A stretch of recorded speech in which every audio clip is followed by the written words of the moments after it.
COVID-19 has reshaped globalization and further strained Sino-American relations. How will this influence China's role in the Middle East and the wider Mediterranean region? The ChinaMed Tel Aviv University China in the Mid-Med series looks at this dynamic in conversation with leading global voices. Look at the world of tomorrow. Join the China in the Mid-Med series.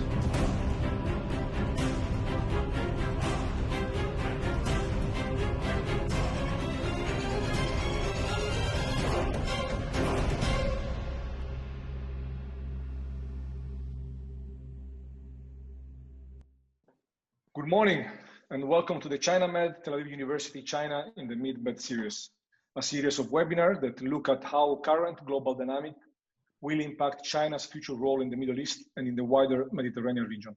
My name is Enrico Fardella. I'm a professor at PEG University, and in this capacity, I direct the Center for Mediterranean Area Studies and the ChinaMed project. Next to me are virtually sitting my colleagues and co-host of this program, Professor Ori Sela, Chair of the Department of East Asian Studies at Tel Aviv University, and Professor Brandon Friedman, Director of Research at the Moshe Dayan Center for Middle East and African Studies at Tel Aviv University. Today, I'm proud to welcome a renowned scholar, one of the most prominent global voices on Sino-American relations, my esteemed colleague, Professor Jia Qingguo. Professor Jia is professor and former dean of the School of International Studies of PEG University and a member of the Standing Committee and the Foreign Affairs Committee of the National Committee of the Chinese People's Political Consultative Conference. He received his PhD from Cornell University in 1988 and spent several years working abroad teaching in University of Vermont, Cornell University, University of California, San Diego, and University of Sydney. Thank you very much for being with us, Qingguo, and thank you for accepting our invitation today. Thank you. So today, we would like to analyze with you the logic that animates the rising tensions in Sino-American relations and how these might impact the future of China and the Middle East and in the wider Mediterranean region. Let's begin from the past. The rationale for Sino-American relations since Deng's reform and opening was based on US support of China's modernization and China's participation in the existing US-led international order. In recent years, something has progressively destabilized this equilibrium, and China's modernization has been perceived more and more as a threat to the existing order. Now, China's international stance has always been merely anti-hegemonic, and this might lead us to infer that its modernization could not be, by definition, compatible with a US-led order. So, do you think that the West somehow misinterpreted the logic of China modernization since the very beginning, or has something changed along the way in China modernization to challenge the previous equilibrium? Well, I think the US has been rather successful in encouraging China to rejoin the international system after the early 1970s. China has become part of the international system, has played a more and more active and or proactive role in the system, and has become a stakeholder of the system. In fact, it has been so successful that its influence has grown to the extent that some Americans find it very difficult to put up with. It's like you welcome China to join the Olympic game, and Chinese athletes are performing so well that you are not getting all the first prizes. You feel upset and angry. How can you do this to us? Okay. But of course, China has not become the country that the U.S. Many Americans hope that will become. It has become a market-oriented country that's become a country that subscribes to rule of law and all these nice things. But at the same time, it has remained quite different from the Western democracies, if you like to put it. China still has one party, one ruling party, and it has its own way to conduct politics and business. It has not changed to the extent that many Americans have wished and expected. That's why they are, that added to their frustration. I mean, at least some parties' frustration in the US. Some others are frustrated that China has been so successful, just for that fact. Okay.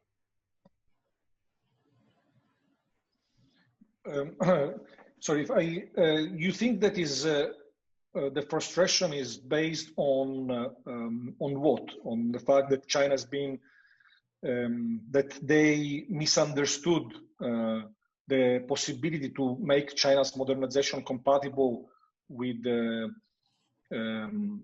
U.S. international system.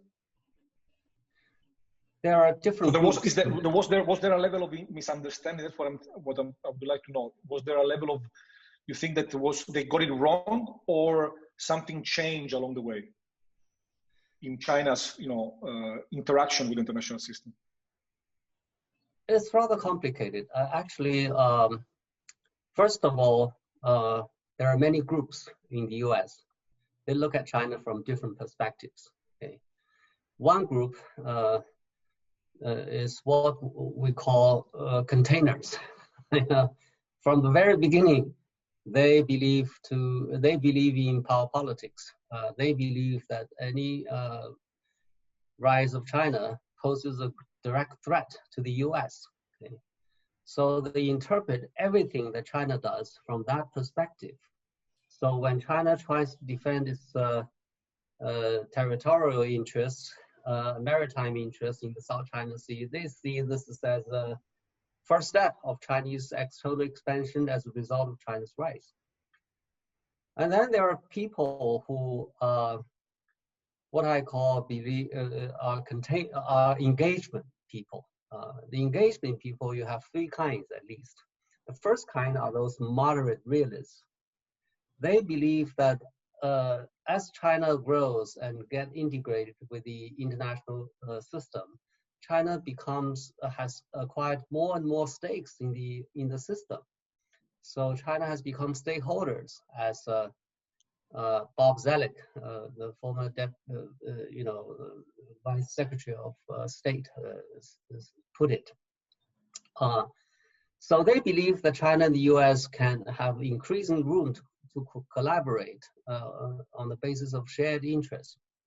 And then there are people who approach China from a value perspective. So they want to push China in the direction of liberal democracy. They used to believe that as China develops, as China becomes more integrated with the outside world, China will become more liberal, if not democratic. Okay? And recently, this group of people became quite upset. China has not developed to the extent, has not changed to the extent as they had wished, and also in the direction as they used to expect. And then there are a third group of engagement people. These are the business people, with mostly multinationals. Okay, they used to be strong supporters of engagement policy because their interests, they have huge stakes in economic relations with China. And this group of people have, in recent years, have a lot of complaints about Chinese government's policy toward foreign companies. They think that they have been discriminated because of, in terms of market access, intellectual property rights, and all these kinds of things. So, all these three groups of people of engagement, they are disappointed with China one way or the other. They are no longer, they are quite disappointed. Either they don't voice their opinion anymore, or they are so disappointed that they believe that the U.S. should adopt a tough policy to change China rather than the soft policy as used to take. So you have the containment people prevail at the moment. The engagement people, some support more tougher policy on China. Others don't voice their opinion anymore. So as a result, you see this consensus, Washington consensus on China. Okay, basically the consensus is about toughness on China. It's not, they differ in terms of tactics. They differ in terms of goals, but they share one view, that is, we need to be tough on China. And very few people are saying, no, this is not a good strategy. If I may, a couple of decades ago, Professor Jonathan Spence from Yale wrote a book called To Change China. And in that book, he's an historian, of course, and he was sketching the ways in which different, mainly Westerners, but also Russians, came to China from the 19th century, or actually from the beginning of the Qing dynasty with the Jesuits and later the Protestants, and then the communists. And each of them tried to change China so that China would fit their own view of what China should be like. One of the conclusions from that book is that most of them failed. China changed, but China changed itself in its own way and through its own agenda and system. Now, you were talking about, for example, that group that talks about the values. We also saw in the recent White House document the discussion about one of the challenges that China brings to the US, which is the challenge of values, right? The US presents its own values as they are presented in the US Constitution, so on and so forth. It seems that the Chinese value system, that is perhaps, I'm not sure, the one that is supposed to compete with that American value system, is less clear, especially to the outside world. Now, I'm wondering if you can elaborate about this kind of, what is standing opposite to this so-called liberal democracy value system from the Chinese side? What comes to mind perhaps is, I think that was Enrico's question, and I'm kind of taking over, is of course the Chinese dream, the notion of the Chinese dream that President Xi has been promoting since, especially since November 2012. And perhaps we can get a better grasp of what types of values are standing opposite to one another, if at all they are in opposition. Well, if you look at China does have, Chinese government does come up with, a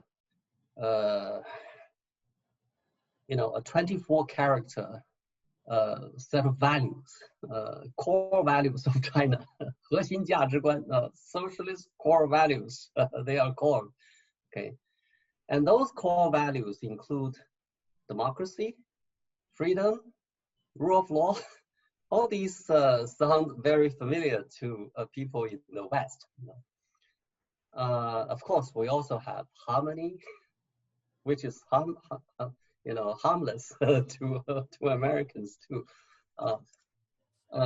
So I've always argued that after years of change since China's adoption of openness and reforms, China has changed so much that at the ideational level or conceptual level, we don't have different set of values from the West.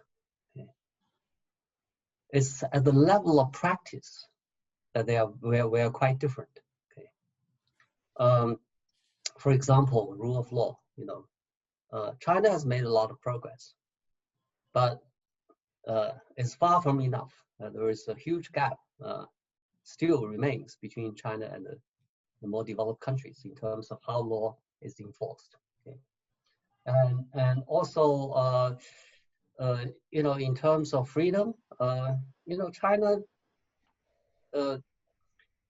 China believes that we should strike a balance between stability and freedom, personal freedom. Okay, and China believes that China happens to be in a dynamic, changing period, transitional period. Okay, there are a lot of destabilizing forces. People are unhappy for all kinds of reasons because the things are changing so fast. Okay.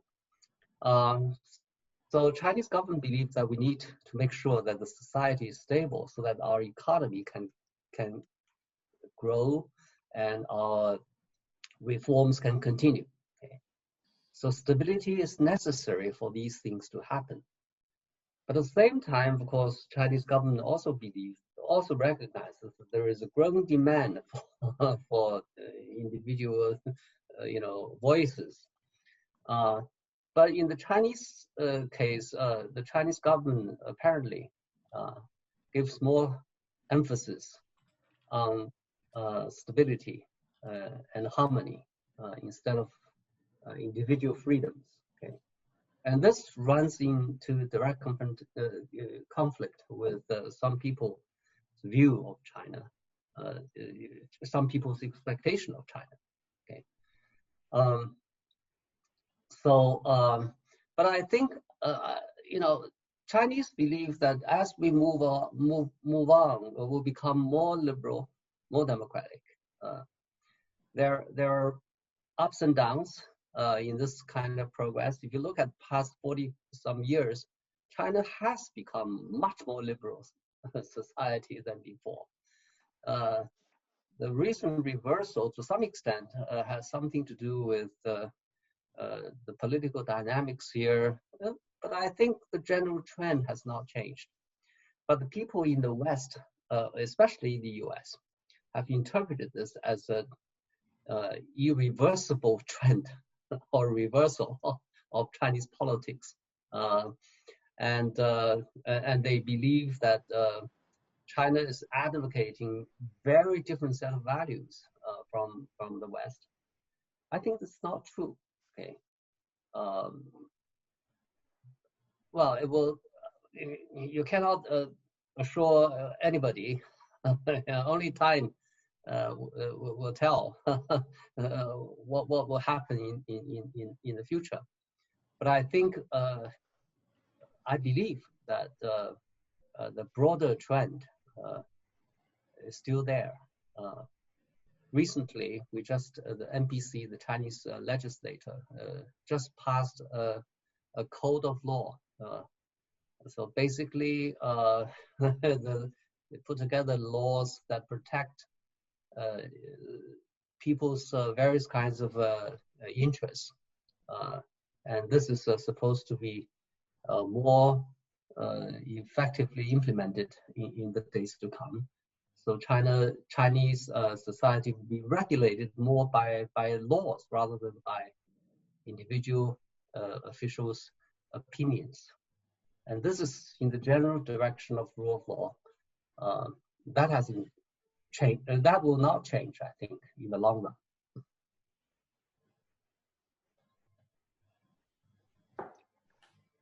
Yeah, you mean about the civil code that has been promulgated by, yeah. Yes, yeah, this is certainly a very important step forward. But Qingguo, there is something that nonetheless it's evident, something that in the path, in the course, in the development of Sino-American relations, something degenerated, like this, the process that, if you look at the process from the end of 1970s, as you say, you know, we can see like a positive trend, but in the last few years, something started like stopped working, I would say. So there was a sort of historical discontinuity, it's evident. So we would like to know, would be interesting to know what you think is the origin of this new trend, of this new, say, tension that is more influencing more and more Sino-American relations. When did it start, and what is I mean, can you identify like some specific steps taken maybe by China or by the US, you know, that somehow influence the previous trend to the point to change its course? Well, the changes in China has never been, you know, linear in the past in Chinese politics. That's never been linear. Okay? We have backs and forth situations happened before. This time, I think it has a lot to do with, you know, there is new strength, you know, emphasis on political stability, on increasing parties' control over the society to make sure that party policies get implemented, and also, you know, people see that there are domestic political, you know, frustrations with regard to how wealth is distributed. You know, some people complain, or a lot of people complain, that the fruits of reforms have not been fairly distributed. So you have some very rich people, but a lot of people their livelihood has not improved that much. So there is also this kind of pressure from below. So all these things together have somehow you know, changed the political dynamics in China, and there is a greater assertion of the party to make sure that the discontent is put under a certain level, and at the same time try to address some of the long-standing problems like growing disparity. So that explains why, you know, we had this gigantic campaign to eliminate poverty in the last few years. But the emphasis on parties' role, the strengthening of parties' power, to many people in the West, especially American engagement people, the value-based engagement people, this is a clear reversal of Chinese direction of reforms. Okay, and they are worried. They, you know, they feel powerless because China has grown stronger. Okay, and also, you know, on the Chinese side, China has grown much stronger than before, but the Chinese mentality has not changed as in proportion. So a lot of people in China still believe that China is a weak country. Okay, so when China deal with international relations, China still strongly advocates the principle of non-intervention in China's internal affairs.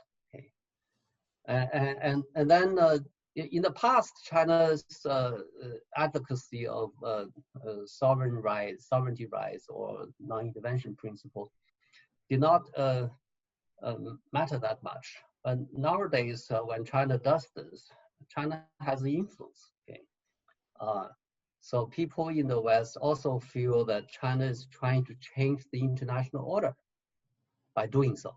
Okay. They're saying that China is advocating a different model for international relations. But what actually happened is the Chinese government feels insecure. Okay. It doesn't want international intervention in Chinese internal affairs.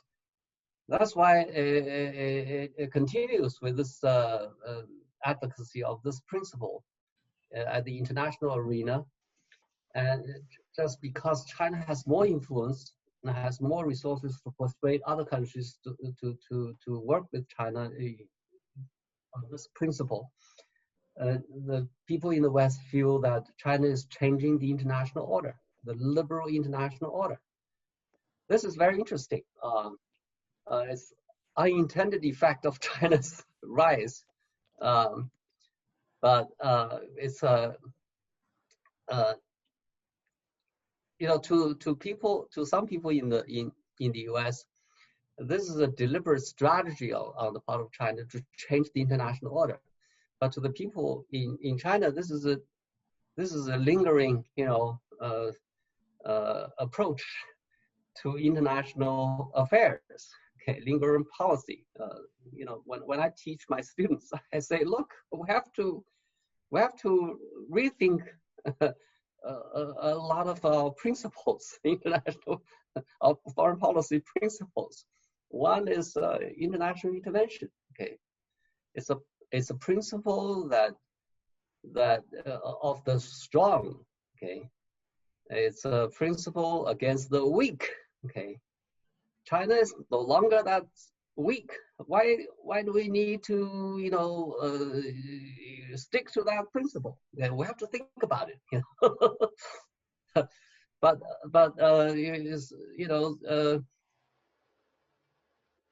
But internally, a lot of people psychologically, I think a lot of people in China still feel that China is quite weak. We are vulnerable to international intervention. So we need to defend this principle, no matter what. But all these have been interpreted as China's, advocacy of a different international order to challenge the one that has been there, upheld by the West. I think there is a lot of misunderstanding there. Sorry. Yeah, no, thank you. I would like to follow up actually in both the international system and the domestic system that you mentioned quite a lot vis-a-vis China. And if I may, I would like to remind you of an article that you wrote almost 15 years ago, Learning to Live with the Hegemon. Fascinating article. Back then, there was, in the, let's say, 5 years prior to that article, we saw all kinds of ups and downs in US perception of China, right? From a Clinton administration, which was much more accommodating, to Bush, who initially actually called China a strategic competitor. That was 20 years ago. We sometimes forget that someone in the US has already coined that term back then. And then again, a shift by the Bush administration after 9/11 into viewing China as a responsible stakeholder, someone, a state to collaborate with. Back in that article, one of the things that you were mentioning was that China, I'm quoting, China badly needs, that was back then, a peaceful international environment. And one of the major reasons for that was exactly the domestic challenges that China was facing. Now, clearly, according to what you just said, and as we know, domestic challenges in China are plenty, and there always will be domestic challenges. It's the largest country in the world in terms of population. Its challenges are there. The question is, does China still need that peaceful international environment? And how did things change to the way that it's no longer accommodating the hegemon, as it were? Well, I think things have changed since then. China has become much stronger in terms of capabilities. But I think probably China needs to accommodate the US, to work with the US as much as, if not more so than before. Okay. China still faces a lot of domestic problems. Okay. We have a situation, we have a lot of people who are still living in a sort of developing kind of situation. A lot of poor people, and the country has developed in an uneven way. Certain parts of the country are very rich, other parts of the country are still poor and backward. Okay. And also,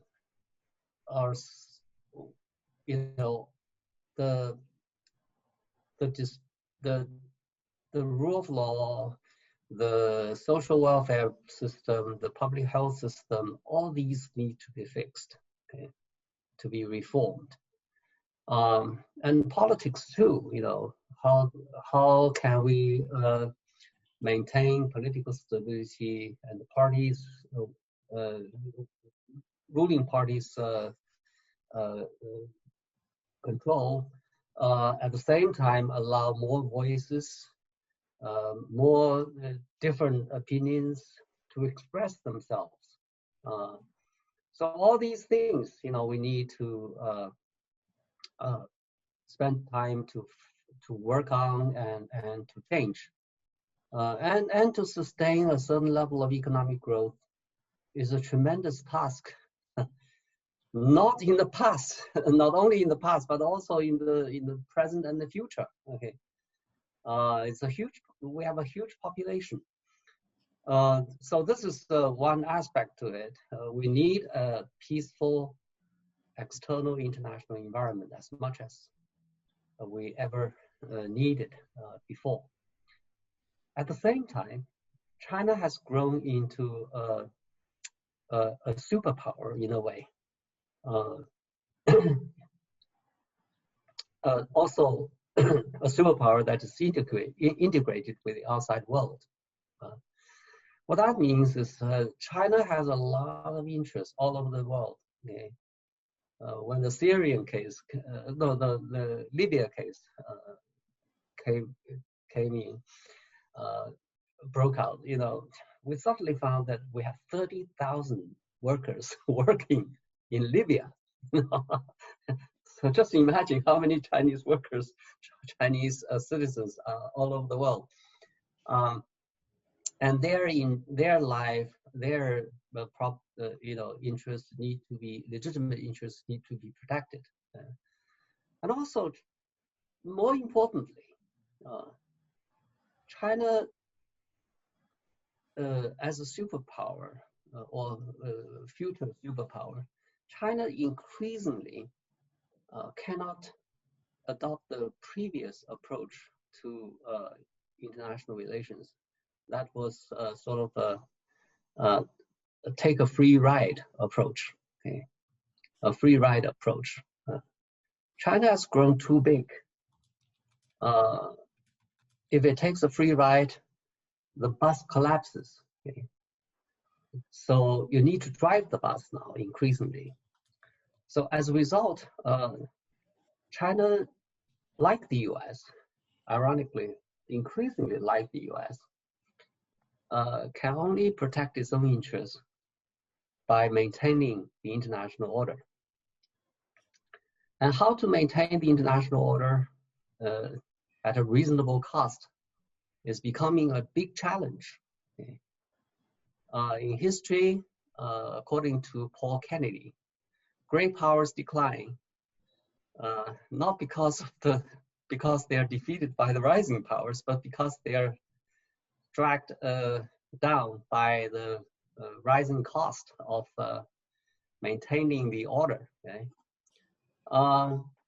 So China faces the same kind of situation. You need to work with others. You need to make good use of other countries' resources to help you to maintain the international order, to help you to serve protect your own interests. Okay? And the U.S., whether it's the #1 power or #2 power, China needs the U.S. resources to help maintain the international order to protect China's interests. I think the same logic applies to the U.S. Okay, as far as China is concerned. Okay, actually the best approach for the two countries is to make good use of the other countries' resources to help maintain the international system, to protect their interests at the minimum cost. Okay, so maintaining good relationship with the U.S. is of greater importance than before, as far as China's national interest is concerned. Okay? Whether domestic needs or international needs, okay? We need to have a good relationship with the U.S. We need to accommodate each other, but the problem is, people in Washington at the moment are not thinking like this. That's why we have the problem. Yeah. If I could jump in for a second, this is Brandon Friedman. I wanted to, if I could, connect the conversation about the U.S. to the Middle East a bit, and you alluded to Libya. And what we've seen over the last decade in our region is Chinese interests have grown. And increasingly, we see countries like Saudi Arabia, Egypt, the United Arab Emirates, and also Israel, who have been traditional U.S. partners in the past, looking east, as the expression goes. And as China's interests in our region have grown, we imagine that we will see more, a greater China presence. And I wanted, I guess, to get your sense of how the US and China could coexist in the Middle East, whether increasingly the US is more involved politically and strategically, while China is mostly pursuing its economic interests, whether that pattern of behavior is going to continue, or whether we're going to see something different, realizing that it's impossible to know what's coming in the future. And of course, the Belt and Road and obviously its role in connecting China, the Middle East, Europe, and Africa. Well, thank you. I think China's interests, as you put it rightly, have grown in the Middle East. Economic interests have been expanding. China imports a lot of oil from the Middle East.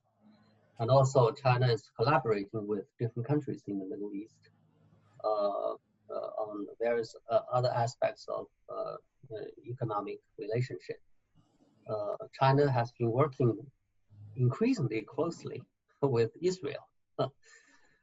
And China has somehow managed to maintain good relationship both with Arab countries and also with Israel. Quite amazingly, I should say. This, I think, to some extent, has something to do with China's,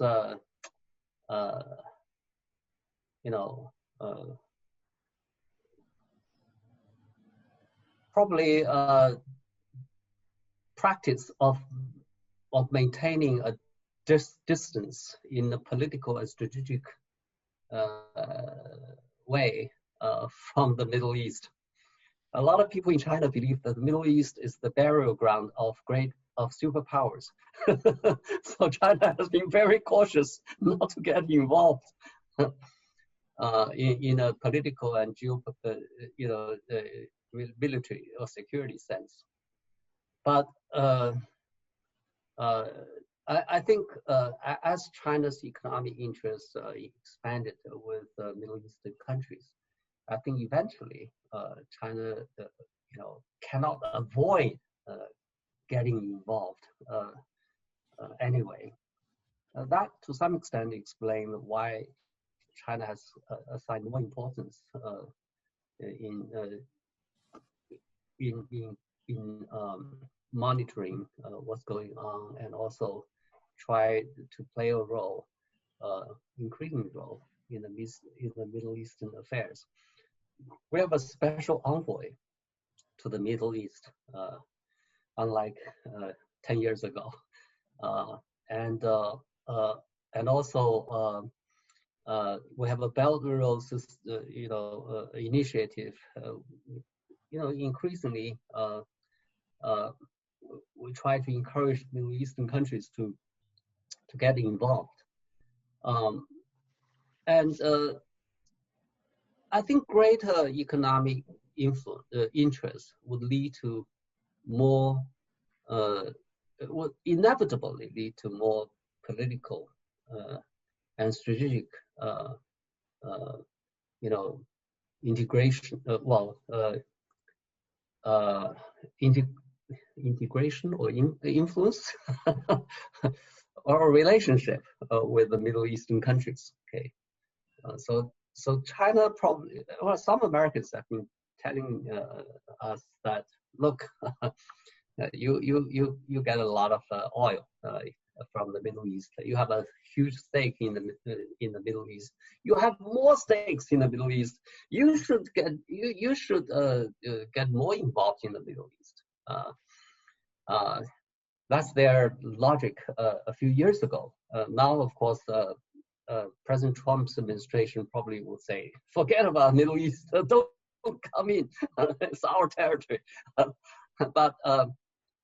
But realistically, it's inevitable that China will be more involved. But there is always the issue of how to get involved. Okay? China does not want any conflict. China wants to promote economic integration and also some kind of a peaceful coexistence of different countries. As far as Chinese are concerned, China hopes that Israel and Arab countries can stay together peacefully and also develop some kind of sustainable arrangement that would make peace and stability sustainable in the Middle East. And that would create a foundation or condition for more mutually beneficial economic relationship, for Belt and Road Initiative to be successful. This is Chinese wishful thinking, maybe. I don't know, we hope. Well, I mean, talking about the Belt and Road Initiative, the two session has just finished, and I would like to know whether, because you took part in it, and I would like to know whether there was some discussion on the future of the Belt and Road, because in light of the economic slowdown plus the COVID crisis, and in particular, because of the decoupling, and the tension with the United States, people are asking whether there will be enough capital to keep sustaining the investment along the Belt and Road Initiative. And for example, like, Brandon before mentioned the role of Israel. I can also add Italy in this picture. Both Italy and Israel recently proved to be very much interested in engaging economically more and more with China, but the political crisis becoming and the political pressure coming from traditional ally in Washington is getting higher and higher. So how can China, continue in light of this critical, situation, especially economic situation?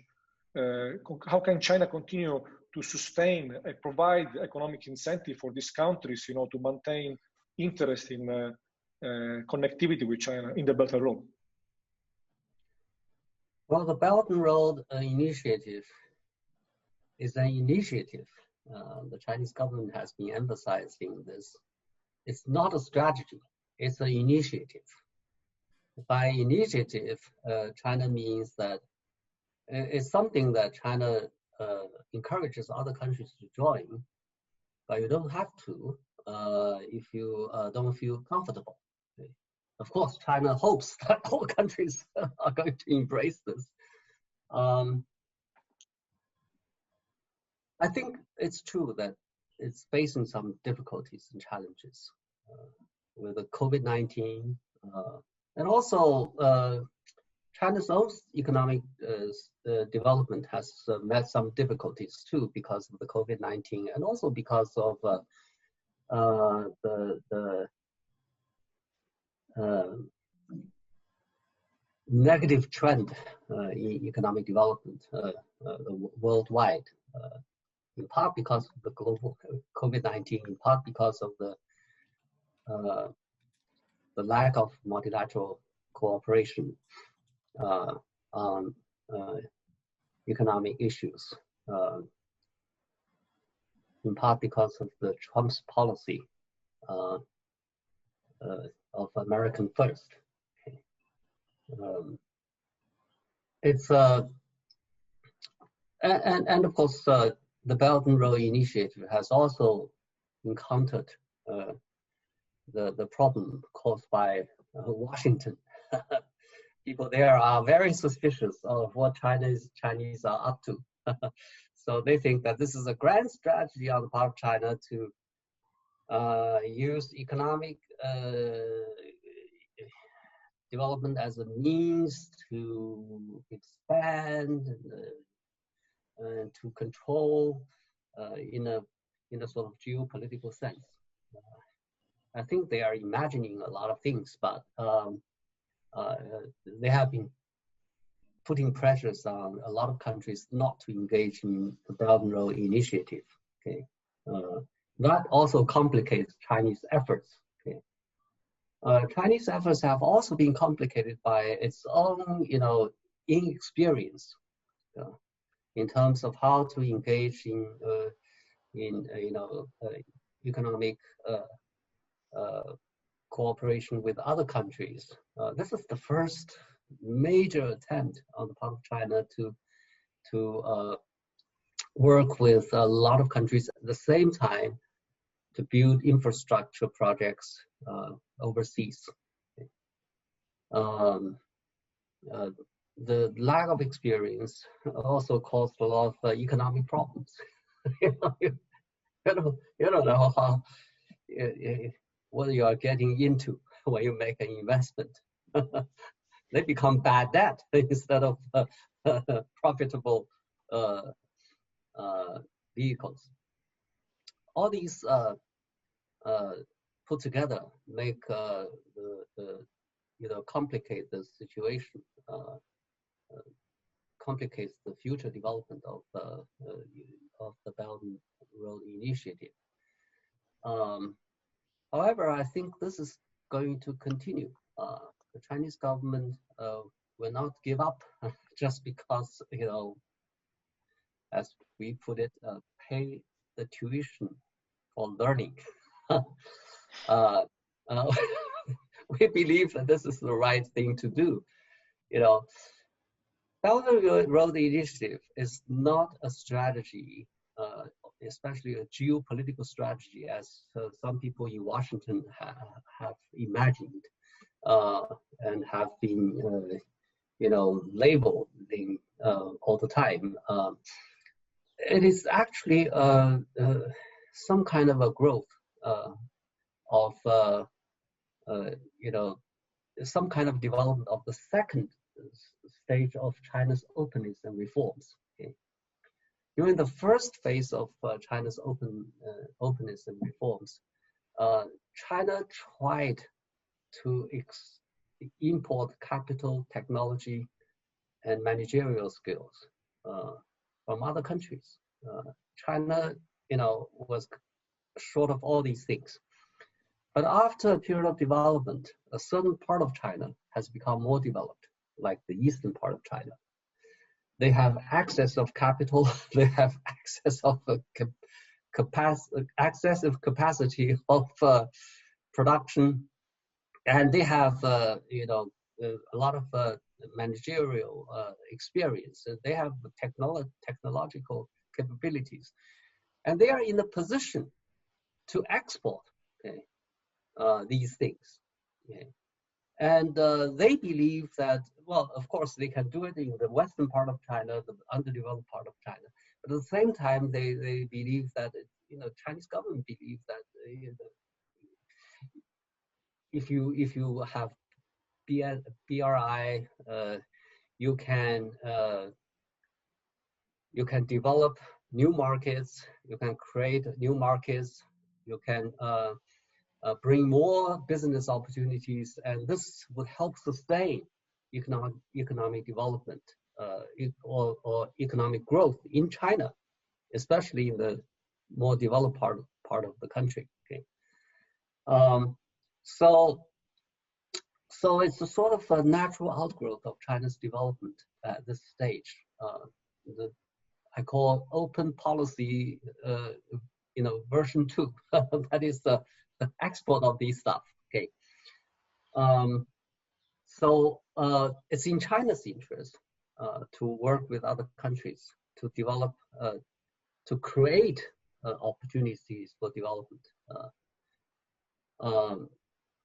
It's not a strategy of some sort, but of course, economic development, the integration, connectivity ultimately would have political influence, would have geopolitical influence. But that's a sort of side effects rather than the main goal of China. I did a study a few, like 5 or 10 years ago, I can't remember when. I tried to find out the rationale of the Chinese government for BRI. I found there are all kinds of arguments. Okay, some people say this is purely economic. Others say this is pure. We can add culture to it. Some people say we can add people-to-people relationship to it. Very few people talk about strategy. Okay, and then a few years later, I was attending a conference in Pakistan.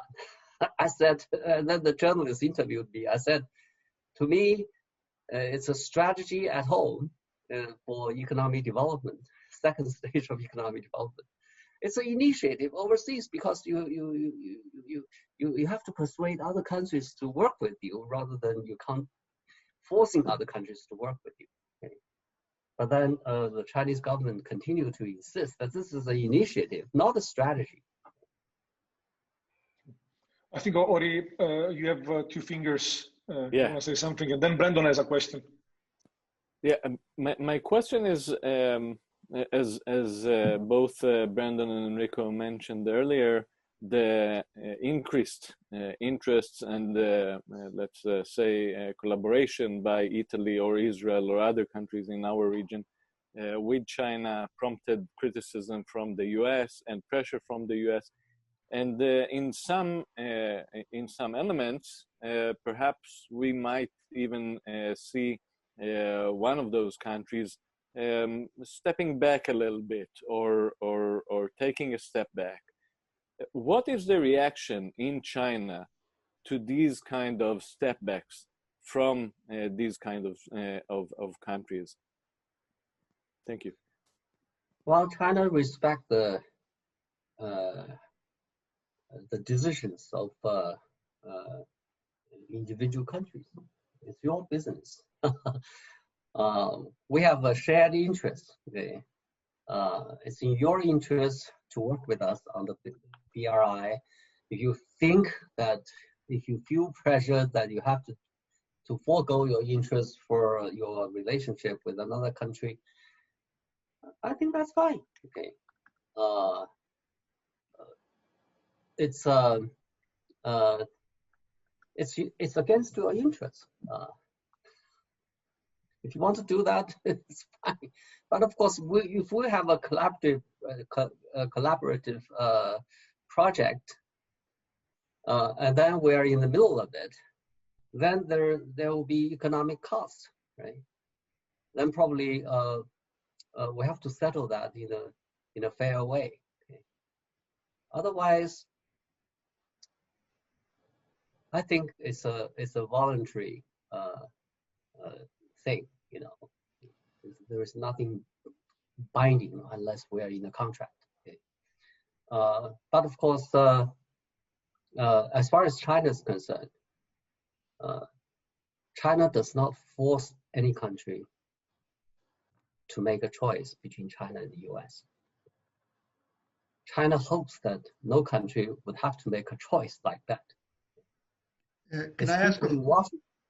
It's the people in Washington that are forcing our friends to make a choice when our friends are not ready, do not want to make a choice. That's the situation at the moment. Yes. Sorry. No, my apologies for interrupting. I wanted to ask a similar but slightly different dynamic appears to be going on between the US and Iran, where the US's sanctions or attempts to influence the way other countries do business with Iran may be having an effect on China as well. We've seen this in the realm of oil as the US reimposed oil sanctions on Iran following the Trump decision in 2017. And now there's discussion that come October, the US will try to prevent countries from engaging in arms deals with Iran as the UN arms embargo ends as part of the JCPOA Iranian nuclear deal. So I suppose my question is, with respect to Iran, the situation is different. I imagine that there's great interest between China and Iran in doing business together, and the US is making that extraordinarily difficult. And so from the Israeli perspective, obviously, we're concerned with the prospect of Russia or China potentially engaging in arms deals with Iran. But I suppose that after October, that will become legitimized by the international system. So I just wanted to hear your thoughts on that kind of dynamic. Well, China does not want any political instability in the Middle East. We have a vested economic interest there, unlike the US.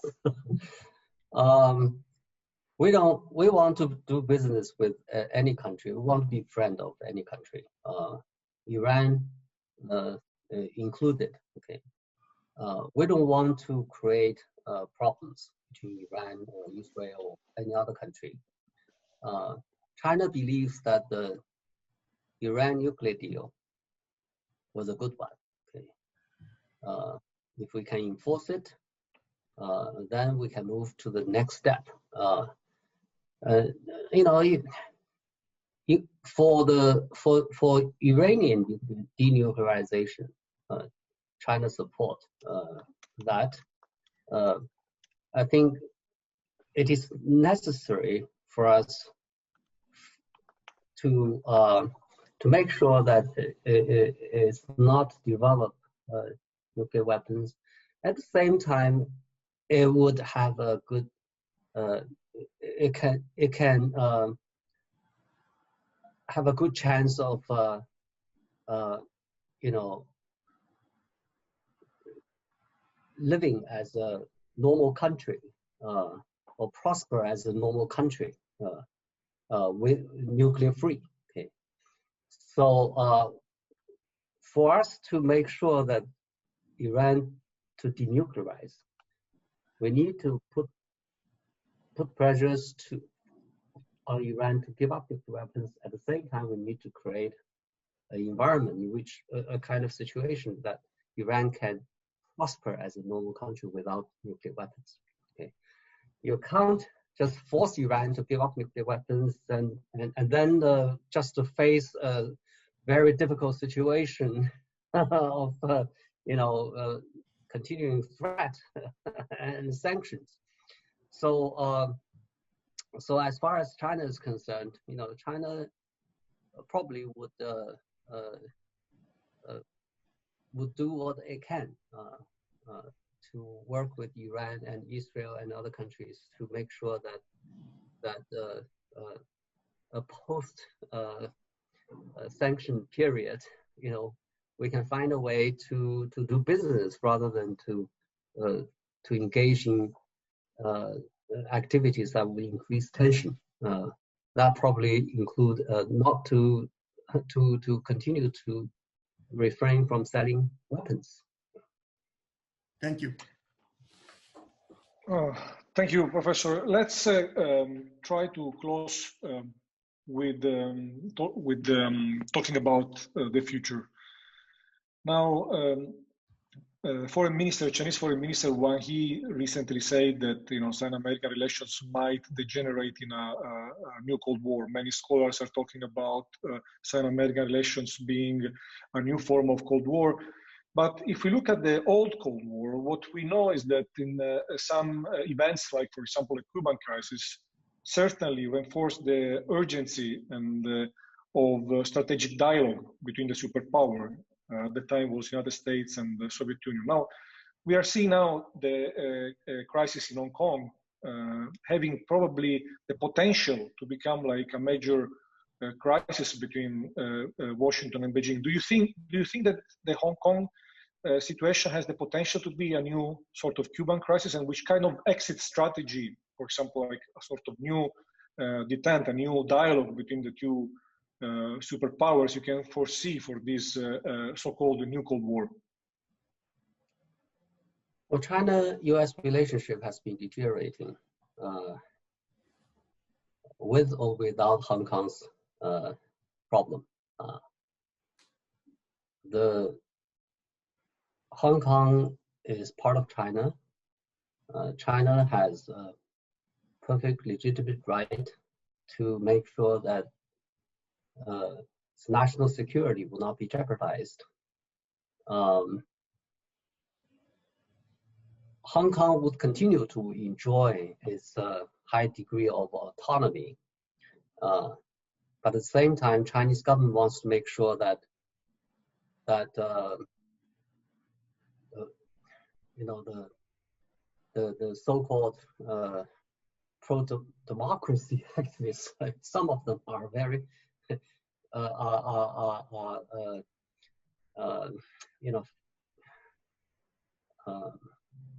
ideologues sponsored by American and other hostile forces outside China. They are very unrealistic. Okay? They destroy things. They hurt people. They hurt the Hong Kong's economy. Okay? So somehow this has to be, this question has to be addressed. During the past, last year actually, for more than half a year, there were demonstrations and also violence, a lot of violence and destruction. Okay? That hurt the Hong Kong's economy tremendously, and also create a constant spot of instability as far as China is concerned. Okay, so it is against this background that the Chinese government felt that it had to intervene. Okay, the U.S. may think that Hong Kong is the U.S. territory. Actually, this is what Tom Cotton said in one of his recent remarks. He thought that Hong Kong is U.S. business. But the reality is that China has a right to make sure that Hong Kong is not a national security liability. Okay? But with the passage of the Chinese government has vowed that it would continue with the one country, two systems. And I think in the long run, once this problem is resolved, then Hong Kong's economy would come back, and Hong Kong probably would have a better future. It's ironic that the Hong Kong police actually behaved in a very restrained way and very professionally with such large-scale demonstrations, so much violence and attacks on people by the extremists among the demonstrators, the Hong Kong police did not fire, did not kill anybody, or they fired in self-defense, but then they did not kill anybody. This is quite amazing. Okay? But instead of praising the Hong Kong administration's, quite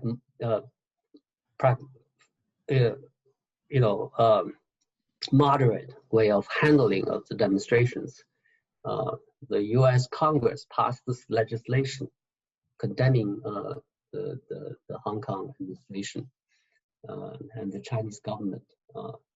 I think it's not fair. If you look at the current ongoing demonstrations in Washington, in the U.S., how the American police handle the demonstrators, I think they are more they're more forthcoming to use force than the Hong Kong police. The Americans should realize that when demonstrations, political movements come up, there are extremists who are irresponsible, who hijack the purpose of the demonstration. They create disaster, destruction, and violence, and they should be stopped. And I think we should endorse the legitimate demands and the right of them to demonstrate, but at the same time, we should take whatever action necessary to stop a violence and destruction, especially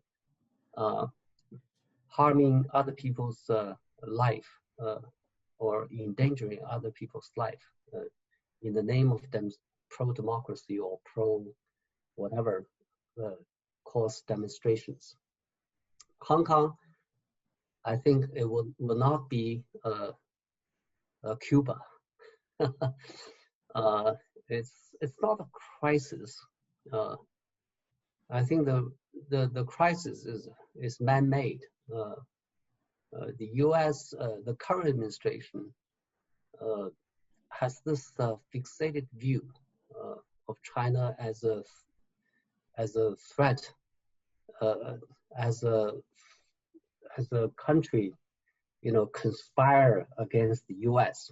Okay. This is so they exaggerate everything that they see, they don't like to see, into and blow it into great, excessive proportions, and Hong Kong too. This is a pattern of behavior that's going on for some time. I hope that ultimately people in Washington, people in Washington are in a slow emotional stage. They don't think in a pragmatic way anymore. But I hope that eventually they will realize that to take an emotional approach against China is detrimental to American interests, and they would ultimately come back to a more pragmatic approach in managing the relationship. China will never be just like become another U.S. China will be China, but we have to find a way.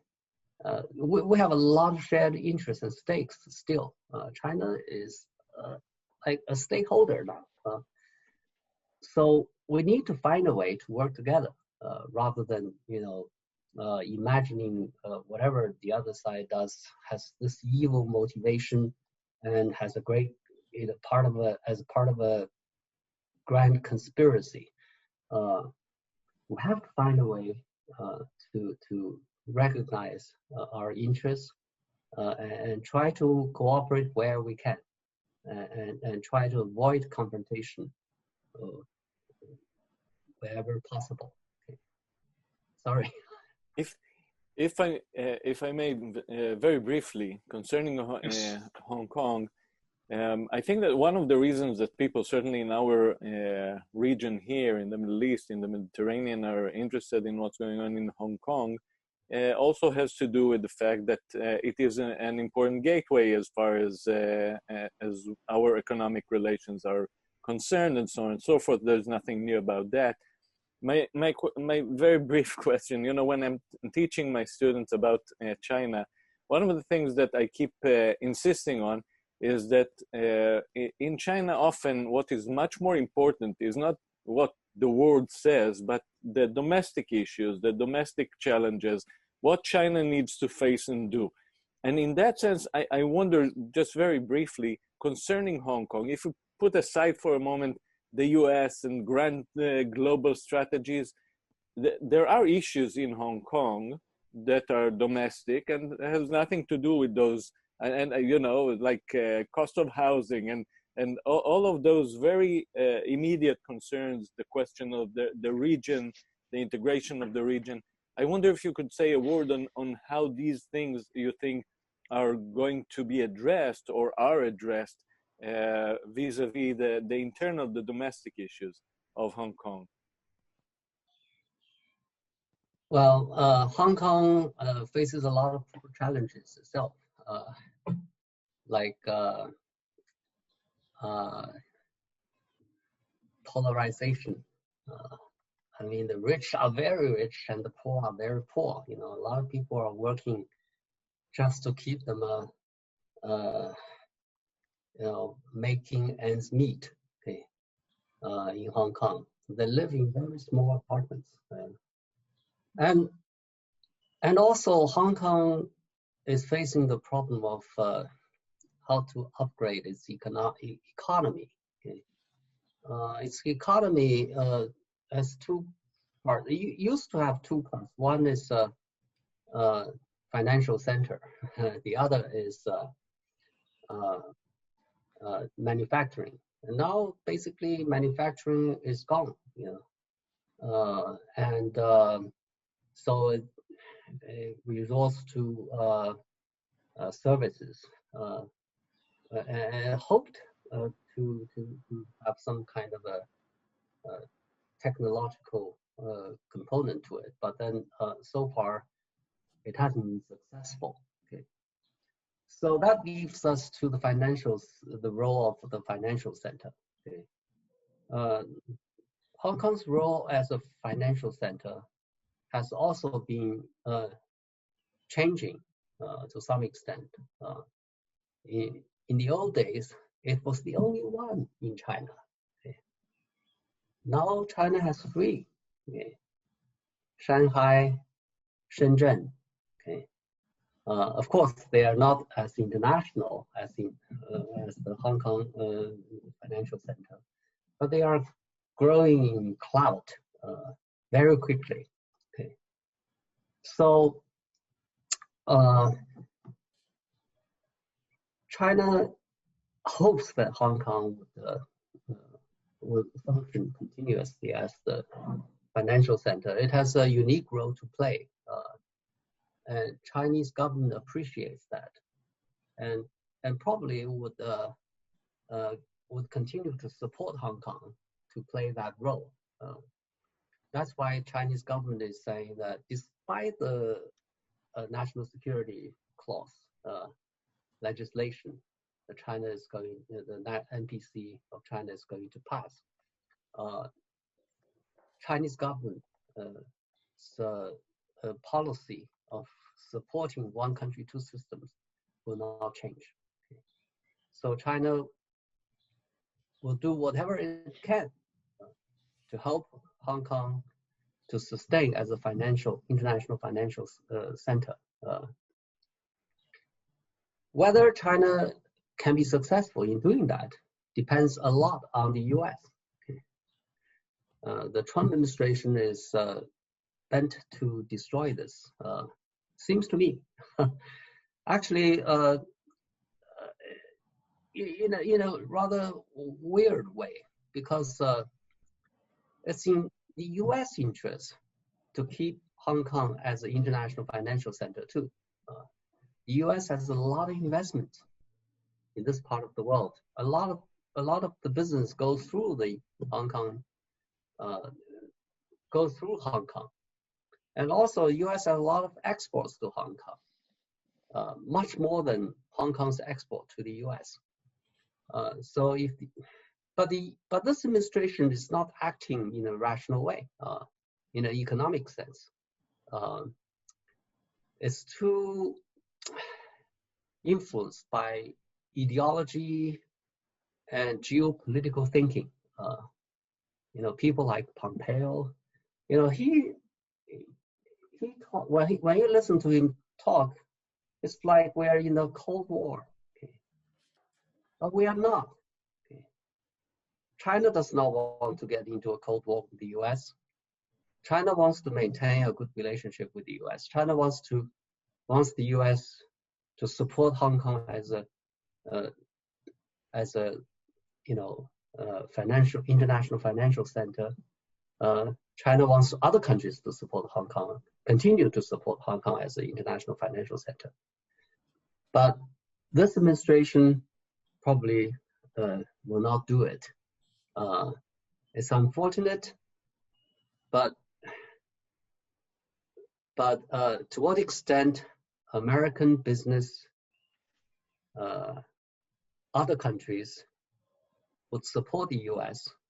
Government, Trump administration's the policy, we'll see. Okay, it's against their interests. But maybe in a few months we'll have a different administration, a different policy. Okay. Then we'll wait after the initial period of hardline policy as in the old days. We'll have more pragmatism in the government's policy. Okay. I hope pragmatism would come back.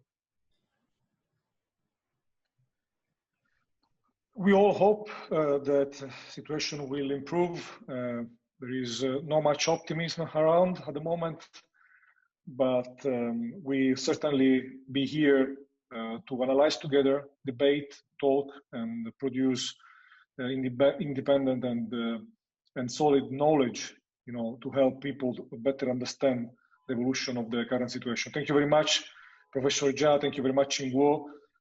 Thank you all for this very interesting conversation, and I hope to see you soon in Beijing when time will allow. And since then, have a good time and keep helping us better understand the evolution of Sino-American relations. Thank you very much. Thank you very much. It's great talking to you. Thank you. Bye-bye. Thank you.